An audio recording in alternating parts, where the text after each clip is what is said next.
Hi, I'm Cindi McGee, and you're watching Polymer Clay TV.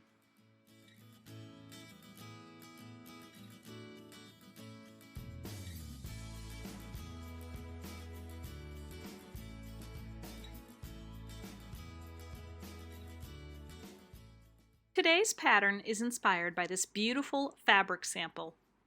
The background for the veneer or slab is a blend of clay. I'm using Sculpey Souffle in Guava and some white Primo.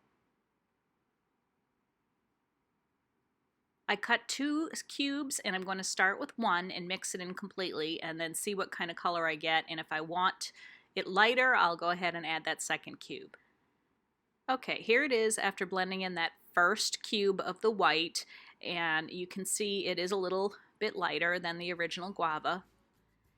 And I'm going to mix in some Primo orange to create the final shade that I want to use for the background.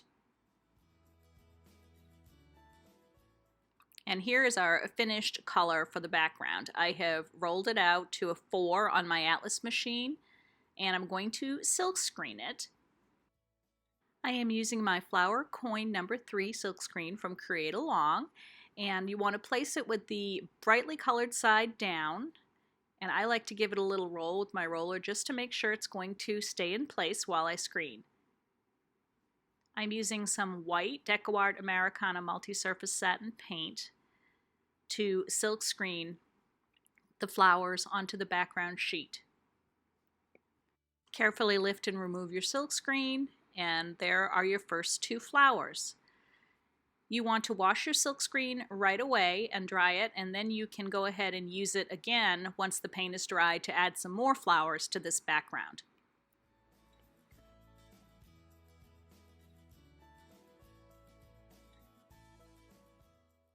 I'm using a leaf template that came in Passion for Polymer magazine one month and the small multi-leaf stencil. If you don't have this stencil, you can certainly freehand this or substitute as you need to. I'm deciding where I want to place my first cluster of leaves, and I'm going to use that same white paint. And I'm going to place the stencil down and just make some little dots along the curve, because this is where I'm going to draw my stem for the leaf, my sort of curled stem.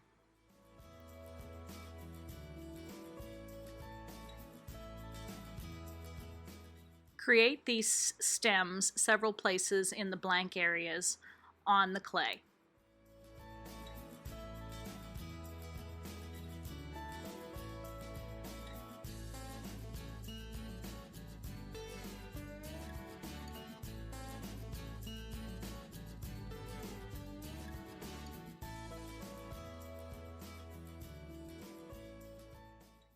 Then let that paint dry.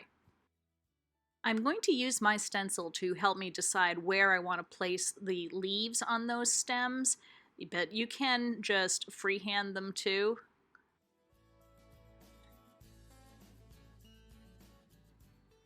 I'm adding some more little curls here and there too, again, all based on that original pattern.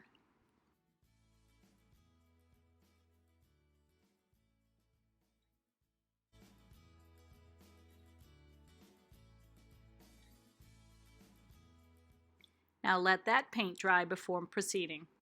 There are several silk screens that would work from CreateAlong for these next sets of little leafy branches I'm adding. The Palm Breezes has a sort of long branch that would work, or either the Botanical 1 or Botanical 2 would work, so whatever you might happen to have, you can make work for this. Because I only want singles of these little leafy branches, I'm using a stiff flat paintbrush. You can also use a flat-tipped silicone tool that will work. And I'm going to apply the paint just onto the opening in the silkscreen that I want to have appear on my background. Add some of these little leafy branches to all of the different original curled branches that we created, like I'm showing you here. Make sure you wash that silkscreen out and then let that paint dry. Okay, for the next step, I'm using some magenta pan pastel, And I am going to use a little foam-tipped applicator for this and the same leaf template. But again, if you don't have this template, you can freehand this. I'm going to place it back over the branches that we originally painted and added the leaves for, and then take the pan pastel on that foam applicator and add it here and there to some of the leaves over the other.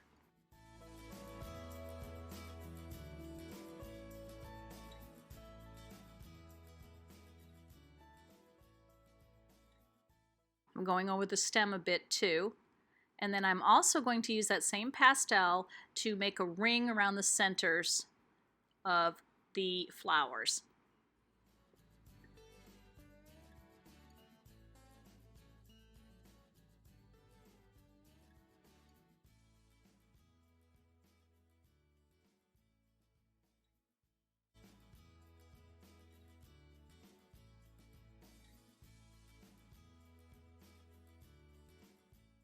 I'm using red iron oxide tint pen pastel, but you could use any pinky type tone, and the stencil, and I'm going to apply it over some of the leaves on some of the flowers.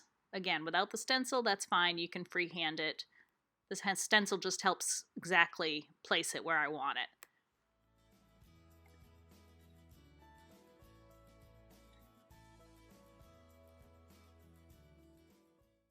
All right, next we're going to silkscreen again. I'm using the Paisley Field silkscreen from CreateAlong and some red, this is Red Hot Deco Art Americana multi-surface acrylic.